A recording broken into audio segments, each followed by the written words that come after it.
So last year I played and fell in love with Persona 4. It's one of the best games I ever played, so of course I was interested in exploring the other games in the series. Next logical step would be Persona 5, but I don't have a PS4 and Atlas hasn't ported it to PC. Until now apparently. But that was announced way after I started this video, so I directed my attention to Persona 3. This was the first game in the series to adapt the modern playstyle that we all know today, so I figured it would be less refined than what would come after. But overall I knew very little about the game going into it, aside from a preconceived notion that it was edgy. And while this game is definitely rough in places, I found that it had a whole hell of a lot to say. This is Persona 3.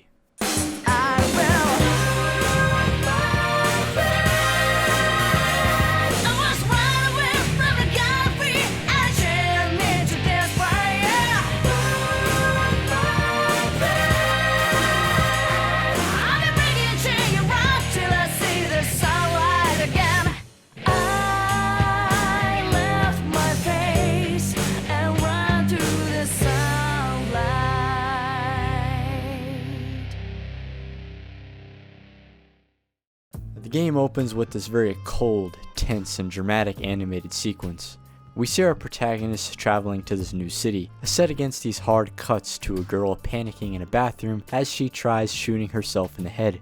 Yeah, all the stuff I heard about this game being edgy was definitely holding true with this intro, but hey, it's honestly really well done. It not only hooks you in, but it sets up this game's atmosphere in a very bold way. Eventually Minato makes it to the dorm room, but something seems pretty off. We're greeted by this creepy young boy, only for him to disappear shortly after. We then abruptly meet Yukari Takeba, the girl from before, as well as Mitsuru Kirijo. The next day Yukari takes us to Gekukan High School, and right away I realize how much larger this game's setting is. You have this massive monorail, this huge school, all these different locations to explore. It's really cool.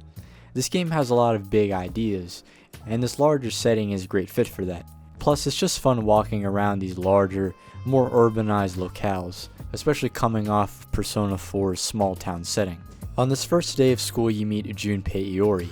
He ends up being a main character and is definitely the comic relief of this game, but he's a lot more than that, as I'll get into later on. I really like how you get to see Junpei and Yukari have a conversation, since it sets up what kind of dynamic they have really well. But a few days later, things get weird. So basically there's this thing called the Dark Hour, where at midnight the world becomes this surreal, twisted place.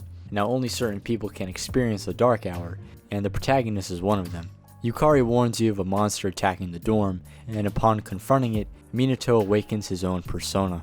Because of this, he's let into Seize, a group made up of Mr. Kutsuki, Yukari, Mitsuru, Akihiko, and eventually Junpei. Their mission is to solve the mysteries of the Dark Hour and investigate this place called Tartarus. A lot of strange things have begun to occur in the city, and the team believes that it's all linked to the Dark Hour. From here, the game lets you get accustomed to the world and how everything works, all while the plot slowly but surely unfolds. The overall vibe of this game is really cool. You have this blue, digital aesthetic that fits really well with the large architecture of Port Island. You even have the main character walking around with this capsule-shaped MP3 player and a pair of unique headphones that are actually based off of Audio-Technica EM7s. The company even released special Persona 3 variants of them at one point. Even the MP3 player is based on an actual Sony Walkman, which I think is pretty neat. But speaking of audio, I have to mention the music in this game, because it slaps. Like when I first started playing this game, the soundtrack was blowing my freaking mind. The beat of Iwa Todai Dorm, the lightweight vocals on Want to Be Close, the skittering beat to When the Moon's Reaching Out Stars, the energy of Mass Destruction, it's all fantastic. Anytime a new track got introduced was a treat, and I take a minute to enjoy it. Like when the second semester started and Changing Seasons became the new school theme, it just hit. Definitely one of my favorite tracks in the game. It even has this weird spoken word section in it, not something you hear in video game OSTs often, which is why it's so cool. Persona 3 soundtrack is so unique. It pulls a ton of influence from the world of electronic music most of all, but there's a bit of rock too, and even hip hop, since a lot of these songs feature rap verses. And you know what? It's great. It just fits the game so well, and it's cool hearing how each Persona game separates themselves in terms of its music. Like, I'll be honest, Burn My Dread is an even better theme song than Pursue My True Self from 4. Everything from the sharp intro riff to that explosive payoff. They didn't have to go that hard. It's so cool how the protagonist walks around with his headphones on all the time, since it's almost like you're listening to what he's listening to. Now, going into the game, I knew it would play pretty identically to Persona 4, and yeah, it does. You go to school, you join clubs, you raise your stats, you make friends, you fight shadows, all that stuff. It's still a good gameplay loop here, but if I'm being honest, it's pretty scant. I get it's because this was the first game in its style, and me coming right off the sequel, but it's still a flaw. I found that during the evening, there's very little to do. Like, sure, you can go to Tartarus, but aside from that, not much. And believe me, I searched around Port Island during the evening, but no luck. Really, the only thing I found myself doing was going to the mall and leveling up my stats. Sure, it was satisfying maxing it out, but like, you're just drinking coffee, it's not that interesting. So if I was at a point where the plot was kind of taking a backseat, it'd get repetitive and boring. Thankfully, the game would always pick itself back up, but it was still an issue nonetheless. Persona 4 remedied this heavily by giving you several things to do at any given time of the day, while also giving you benefits. It felt very fleshed out and gave the player a lot of options, but here, it's kind of doing the bare minimum, which does make sense considering it's the first in the style, but it was my biggest gripe with this game. I don't necessarily think the gameplay here is bad, far from it. It's still a good time, and it's very likely that I missed stuff during my playthrough. It just felt a bit underwhelming to me. But that's only a fraction of the equation. We of course have the battle system, and yeah, it's what I expected. You battle shadows, collect and fuse fall personas, upgrade your weapons, all that stuff. It's good fun, and I ended up diving more into the combat this time around compared to 4. I actually took more time to look into persona fusions so I could get ones I wanted, and it was really fun. Not the most easy to understand thing in the world, but it's cool. Now, one big thing regarding the battle system is that your party members are automated. You cannot directly control what they do. I know that a lot of people will not be a fan of this, since it breaks a fundamental aspect of RPGs, but honestly, I didn't mind it at all. I don't think it should be a standard of all RPGs, but it works here. The game was very clearly designed with it in mind. You have these various options that influence how a party member behaves. You can make someone attack a specific enemy, make them more offensive, or make them supportive, which I really like. And it's not like the AI is that stupid or anything. I found that they did a good job at attacking, and the more automated system made fights go by a lot faster. I do wish they'd go for spreads if they got an extra attack, but it's whatever. I've also heard some people say that the AI will break, and while that's certainly annoying, it never happened to me. But regardless, I could certainly see why this system would be a turnoff to a lot of people, even though the fundamental mechanics of Persona are still here. But the combat is not the full reason I play these games, it's the social links. And while they were a definite highlight here, they didn't come without their faults. It's not fully related to the social links themselves, it's more so how they work. In this game, the time you have to do them is very strict. You can do them after school, and that's it. You have a very slim time frame with this stuff, making it difficult to max out a lot of other social links. By the end, I ended up maxing out merely 2 characters. I shit you not, that's all I came out with. But god, I tried so hard to max out people like Yukari, I really did. But between other social links I was doing and the fact that she just wouldn't budge most of the time, I failed. The endgame caught up with me and I left most of the female characters at around level 9. Now, do I just suck? Probably. But here's the thing. Persona 4 expertly mitigated this issue by giving the player a ton of opportunities to level up a social link, allowing you to smoothly advance one if you bide your time right. Thus, I maxed out pretty much every main character, but here, it was pretty restrictive. Not only that, but some of the main characters' social links take a good while to unlock. One thing I found really weird when I started this game was why I couldn't hang out with the 2 people I met right away. Like, you'd think they'd be the first ones available, but nope. Yukari's doesn't open up until the middle of the game, and you have to have max charm. Then Junpei straight up doesn't have a social link. This really sucks because I really like his character and would have loved to hang out with him. In fact, you can't hang out with any of the main male characters, which is a real shame since they'd be a lot better than some of the side characters here. Now don't get me wrong, there's still plenty of good side characters that have interesting social links. For example, Kaz, who runs track with you. You see him in battle with a knee injury and even his own ego. It's decently interesting. Chihiro was the first side character I actually liked, since she had a pleasantly shy personality that I liked. It was nice helping her overcome her unassertive tendencies and see her be less anxious, though she does become a bit much by the end. Why did you lock me in your room? Why? I'd say my favorite side character was Maiko. She's an elementary school student who's dealing with her parents getting divorced. I think she's a great example of what makes a good social link. I always like to feel like I'm helping the character through something. It gives it worth, and Maiko fits that bill. You get to talk her through her situation, which is something her parents won't do, and I really like that. I also find it interesting that there's an online social link. Yeah, during the day you can hop on an MMO and talk to this woman who goes by Maya. The social link is pretty nice overall, but the fact that it's an online one makes it pretty unique. It was cool to see it in a game as old as this one. Now, I didn't get to every side character, but those were the ones that I enjoyed the most. As for the others, Like you have people like Hidetoshi who are boring and look like Spoonie. Yuko wasn't much fun to be around. And then there's Kenji. This guy is without a doubt the worst Persona character I've come across so far. Even worse than Yumi from 4. You're actually forced into his social link, and I wasn't a fan. He has a pretty annoying, arrogant personality that I did not like.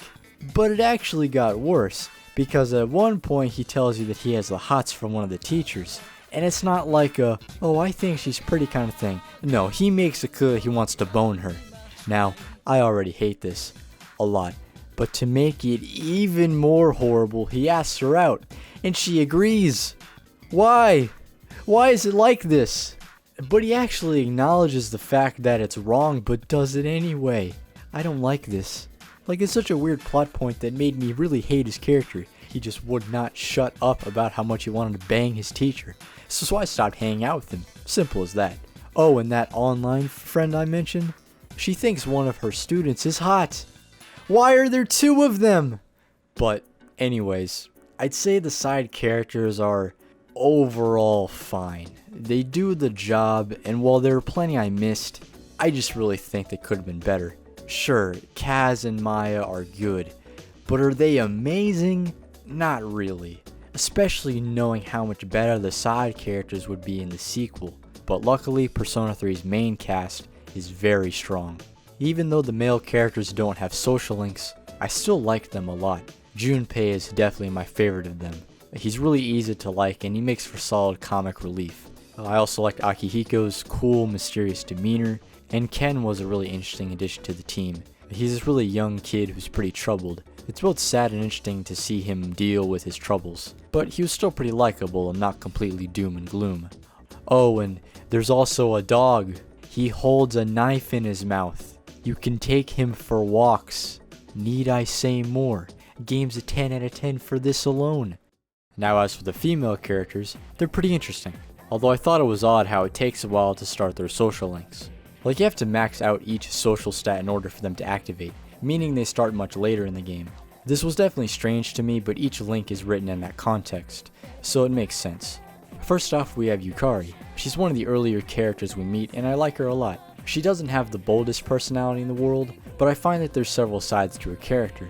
You have this friendly, kind demeanor that you see most of the time, making her pretty easy to like. Then there's this more assertive side of her that comes up during missions, and she displays some solid leadership skills in these moments if you ask me. But sometimes you'll see her in a gloomy mood, mainly during her social link. It revolves around her rocky relationship with her mom, but I don't mind it. It's not overbearing or hard to handle despite her mood swings. We get a closer look at her character and that's all I could ask for. Besides, her cheerful personality still shows up when you're hanging out with her. She's one of the nicest characters to be around in this game, so it was always a pleasure hanging out, even though I pissed her off once. I didn't exactly read the room. Next we have Fuka. She's definitely the least interesting character in the main cast.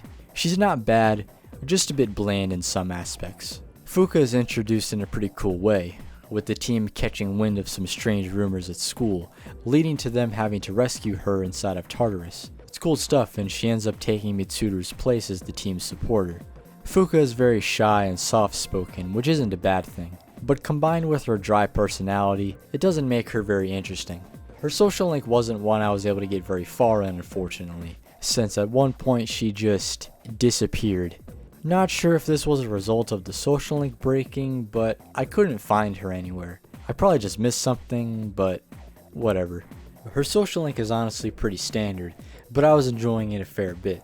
It revolves around her cooking skills, or lack thereof. They were definitely going for a self-confidence narrative here, and it's enjoyable.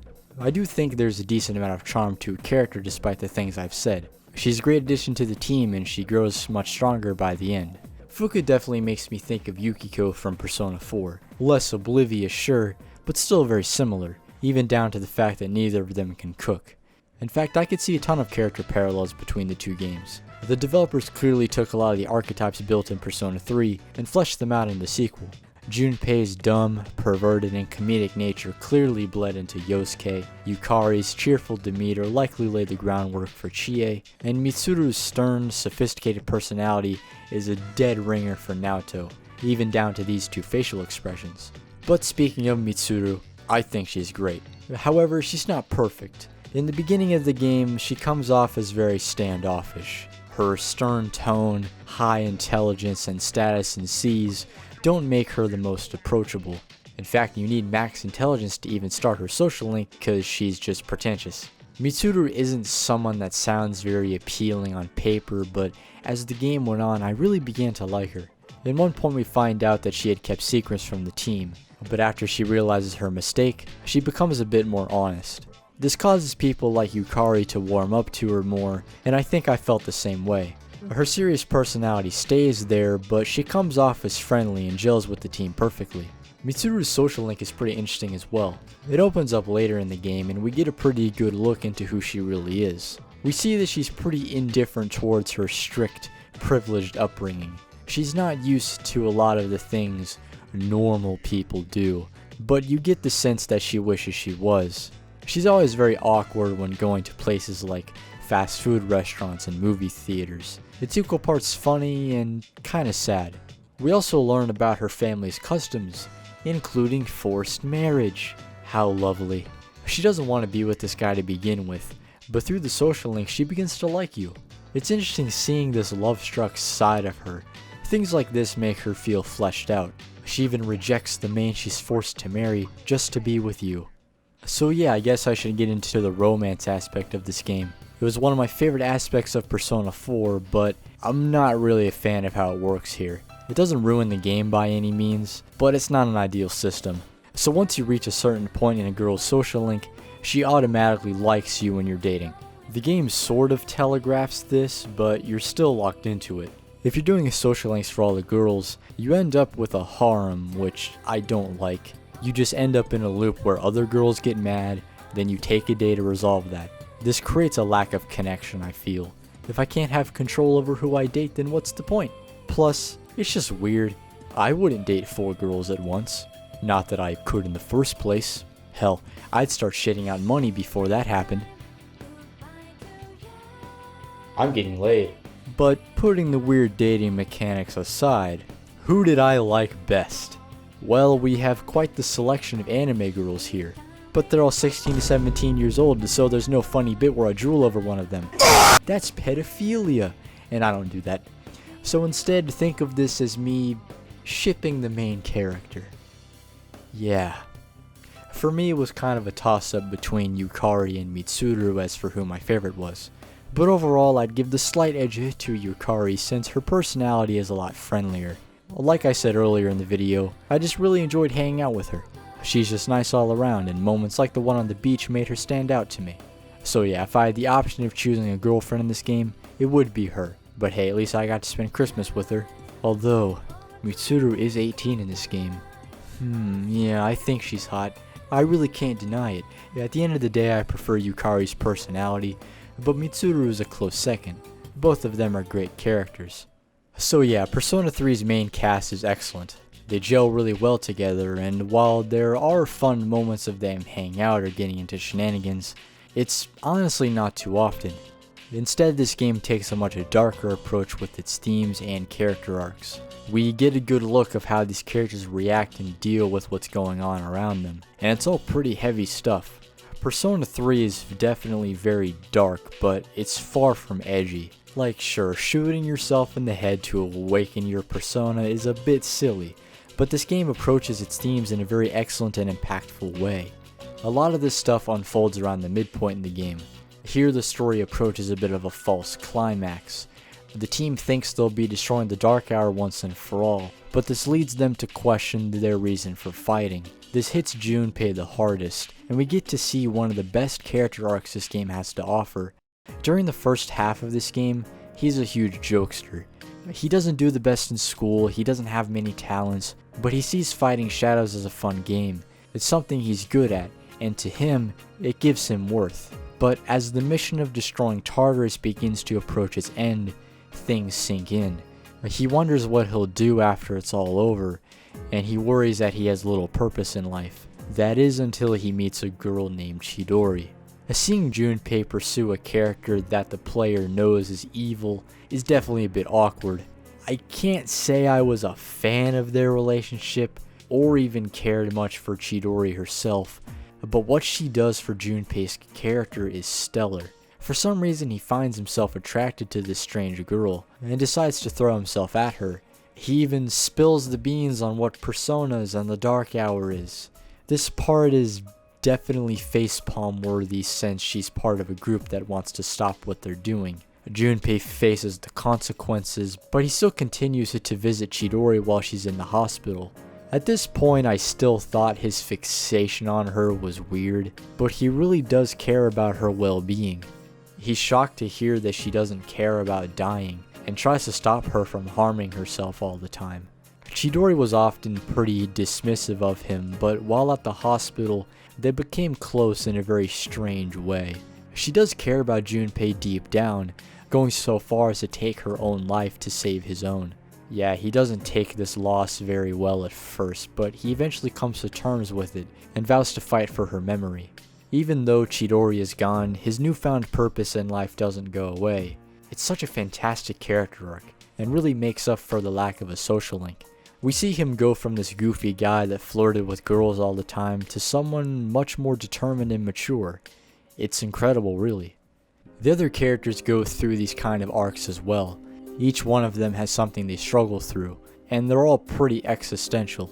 Yeah, it's not particularly light stuff, but that's what I like about it. This game doesn't shy away from some heavier themes, and these character arcs are a perfect example of that. You have Akihiko mourning over the death of his friend, Fuka learns to cherish her friendships, and Yukari mends her relationship with her late father. While these arcs are very effective, they feel lightweight to me when compared to some of the other ones. Mitsuru goes through the tragic experience of seeing her father murdered right in front of her. This destroys her and she becomes very distant from the rest of the team. It's not pretty, but while on a field trip in Kyoto, Yukari has a stern but heartfelt conversation with her. Mitsuru opens up and is able to move on. She decides to continue fighting in order to fulfill her father's wishes, much in the same way Yukari does. It's a really impactful scene that I like a lot. But then there's the matter of Ken, who arguably has one of the darkest arcs. He's a young kid that was left on his own, and because of this he feels the need to act older than he actually is. He gets this idea of needing to avenge his mother into his head, and when he finds out teammate Shinjiro might have killed her, he chases after him. This leads to a pretty intense scene that ends in Shinjiro sacrificing himself so Ken can live. This destroys him and he breaks down in tears, not having received the closure that he thought he needed. Eventually he runs away from the dorm, but thankfully Akihiko comes to talk some sense into him. Ken admits that he was just looking for someone to blame for his mom's death, then returns to the dorm a better person. I think it's nice how these characters will help each other through their personal problems. Overall, you could definitely say that Ken's arc is a bit much at times, but I think it leads to some powerful moments. These really intense themes are handled with care, and it gives the player something to think about. As these characters are questioning their own reason for fighting, they will directly ask the protagonist, aka you. Do you know what you're fighting for? Have you decided what you're fighting for? Yes or no? Now these questions didn't stop me in my tracks personally, but I found it interesting that the game would ask the player these personal questions. There's also a point where your teacher asks you if you know what you'll be doing with your future. These things tie right into those existential themes the game has, and it's such a fantastic detail that I found really compelling. Again, it makes the player think, and could even cause them to reflect on their own life. But, without a doubt, this game's biggest statements come from a character that I haven't even mentioned yet, and that's Aegis. When you meet her, she's an emotionless robot, built for the purpose of fighting shadows. She ends up becoming a new party member, and even starts attending school at one point. She's a decent character at first, but over time she begins to show signs of human emotion. It starts small and subtle, but she eventually expresses her own feelings, as well as empathy for her friends. This leads to the game using Aegis to explore the most existential themes out of all the characters, that being the meaning of life. So long story short, she realizes that years ago she failed to defeat a powerful shadow named Death. Instead, she sealed the spirit away in the protagonist as a child. When she recalls this, she feels as if she didn't fulfill her purpose as a machine. This, coupled with her newfound emotions, caused her to question what her entire purpose even is. I think this part of her character is honestly genius. Having this incredibly heavy and existential theme be dealt with by someone who isn't even human is insane. Cause the purpose of my existence isn't exactly something I think about day to day, but here we have a character experiencing emotion for the first time, and being challenged with these thoughts. There's the scene in the game where she breaks down in front of the team, so confused by what her purpose in life is, as well as what it means to have a life. She's very distraught, but the team comes through with a lot of compassion, and helps her understand that she's the one that decides what her purpose is. It's such a heartwarming scene, and it's amazing seeing Aegis go from this emotionless robot to a real person. She also becomes sort of a focal point towards the end. Her social link unlocks, she falls in love with the protagonist, and she plays an emotional part in this game's incredible ending. Skip this chapter if you don't want to see it. So basically, that spirit Aegis sealed away in the protagonist ended up awakening a being called Nyx. They're told that this being is impossible to defeat and will bring on the end of the world. The team then wrestles with the choice they were given. They could erase their memories and unknowingly wait out the end of the world, or face Nyx head on. The game actually lets you choose what to do, which I found interesting. But since I'm not a pussy, I decided to fight Nyx. That, and I just want to see the actual ending like a normal person. And this ending, man, it blew me away. The team becomes determined to fight Nyx and save the world, even if all odds are against them. And not only is Nyx supposedly impossible to kill, but if they do win and destroy Tartarus, they might lose their memory of the past year. And man, these final moments had my heart pounding. You scale to the top of Tartarus, and after a tense battle with Nyx, you don't actually win. He rises up to the sky, and this gigantic eye is set to crash into the earth. People start panicking in the streets, and the team is withstanding the force with all their might. This was already nuts, but then the protagonist is sent to the Velvet Room, where he's granted a special power that can defeat death in one blow, and with the support of his friends, he defeats it. The others briefly fear his death, until they hear his voice. Nyx tells them that the fall has been avoided, and when Minato shows up right in front of them, Aegis cries. To see someone who isn't even human cry at the sight of someone they care so much about is beyond powerful. It really shows how far she's come.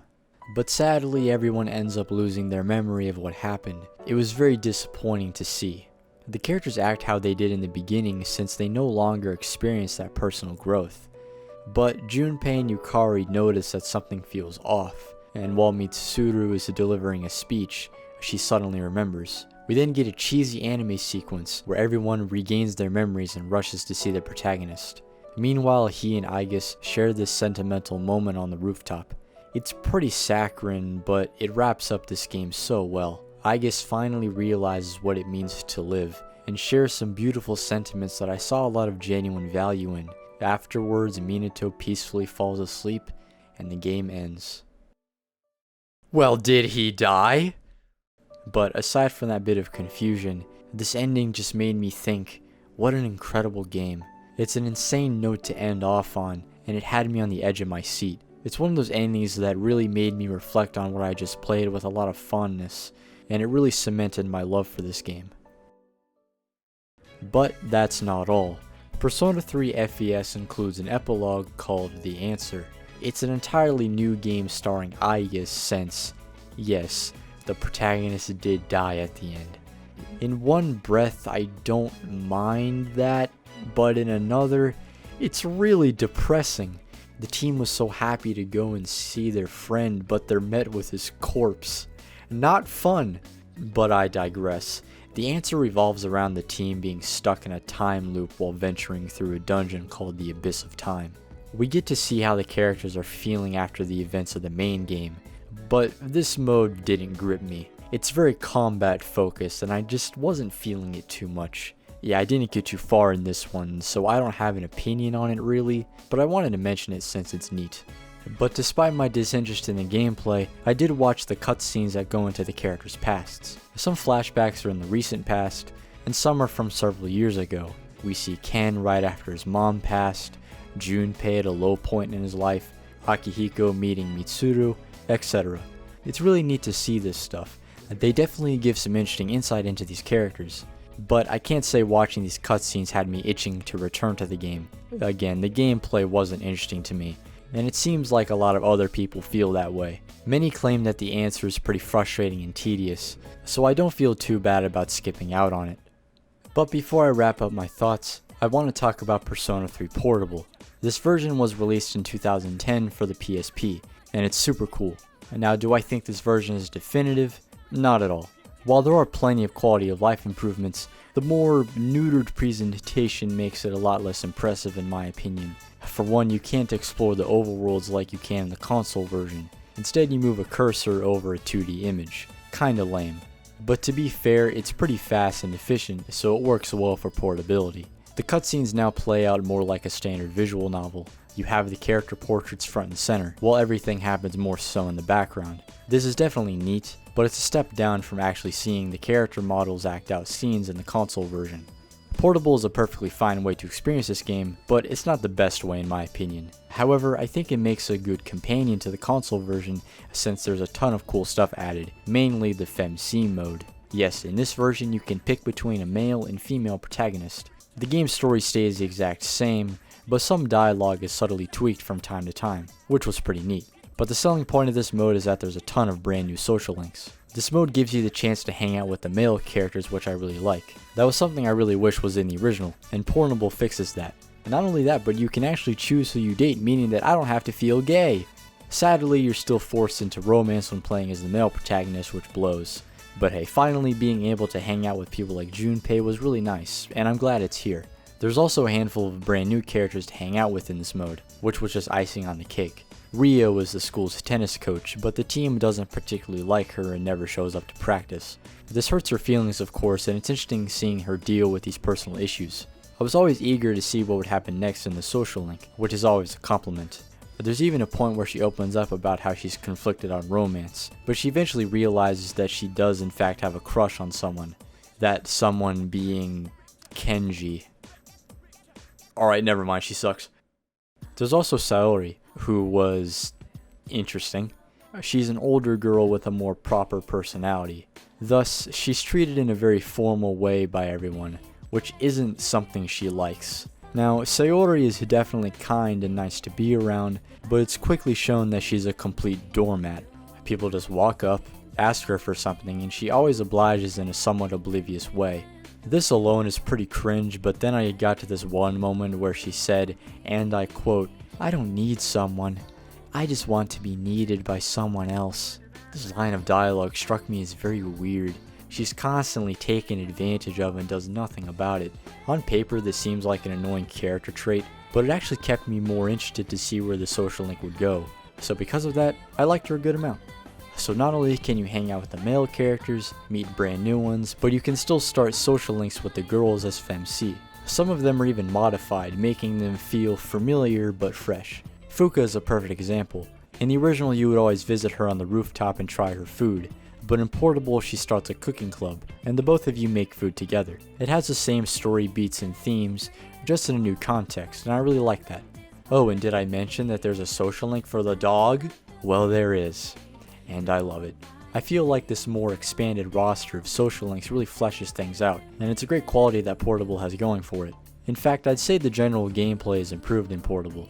The changes aren't drastic per se, but things like being able to directly control your party and get a part-time job are very welcome additions. They definitely took what they learned from making Persona 4 and applied some of that stuff to this port. I also loved hearing brand new songs added to this version. Time is a really sweet track, Way of Life is fun, and the new battle theme kicks ass. It was really cool that they added these new tracks, since it gives Portable even more identity. But still, due to the more lacking presentation, I still find FES to be more definitive. It just makes more sense to play that version in my opinion, even with its flaws. But after thinking about it more, I'm not really sure if there is a definitive version of Persona 3 because both versions have their merits.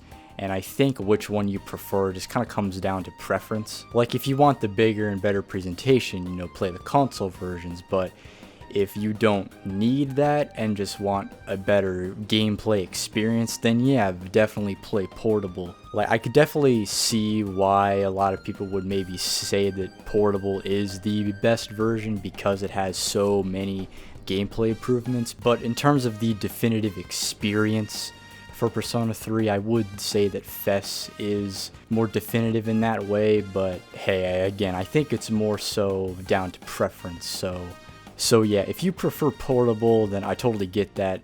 I think that's completely valid, but for me, I'd personally probably rather play FES, but both have their merits, I would say. But with that said, I would absolutely love to see a remake or remaster of this game. They could have the more involved presentation of the console version, work on all the gameplay improvements introduced in Portable, and make brand new additions. I think there's loads of potential for there to be an ultimate version of this game. Thankfully, we are getting a re-release of Portable in 2023, which is great to see. While I do find it odd how they chose this version for a wide console release, I'm glad it's going to be more readily available. Persona 3 might be very flawed, but it's a truly fantastic game that people ought to experience. Do I think it's a great introduction to the series? Hell no. It's too scant in a lot of areas, and I'm not sure how much it would grip someone who's never played a Persona game. If you're familiar with the other games and can look past its shortcomings, I think you'll find a lot to love here. This game did not resonate with me the same way Persona 4 did. That game was a lot friendlier, brighter, and more polished. It was something I could turn to when I was feeling down. Persona 3 was not like that. It's darker and rough around the edges, but that didn't stop me from loving the hell out of it. It might not have those fun, light-hearted character moments that I loved about the sequel, but the themes and storytelling are just phenomenal. If it wasn't obvious, this game is about life. We see these characters grow, mature, grieve, heal, and become better people.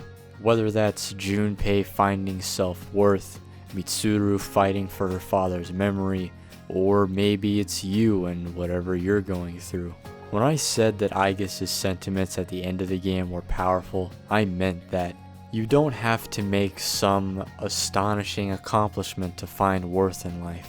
You really don't. Like, take me outside of this channel. I have not accomplished much. Sure, I graduated high school, and while that's great, most people do. I know I'm still very young, but yeah, I haven't done much. But that's okay. This channel alone gives me a lot of worth despite my small subscriber count. While I do have dreams and aspirations, they'll take a long time to achieve, whether that's with this channel or my actual career path. And hey, maybe you watching don't feel like you have much worth in life. And while that's probably not true, I hope you find that value or that meaning one day. These characters certainly did. Life is what you make of it. Big or small, doesn't matter. You can find value in little things, and I think Persona 3 conveys that message in a beautiful way. The game itself might be far from perfect, but it was a fantastic journey, and I'm glad I took it. I'm glad I heard what it had to say. You don't have to save the world to find meaning in life. Sometimes, all you need is something simple, like someone to take care of. 儚くたゆたう世界を君の手で守ったから今はただ翼を畳んでゆっくり眠りなさい永遠の安らぎに包まれて Love through all eternity 優しく見守る私のこの手で眠りなさい笑ってた泣いてた怒ってた君のこと覚えている忘れないいつまでも決して until my life is exhausted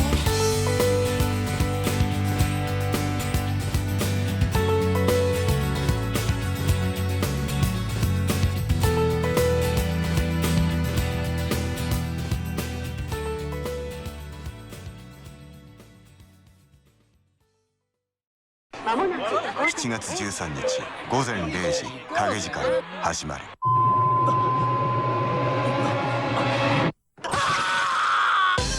ペルソナ3アトラス。7月13日午前0時影時間始まる。ペルソナ3アトラス。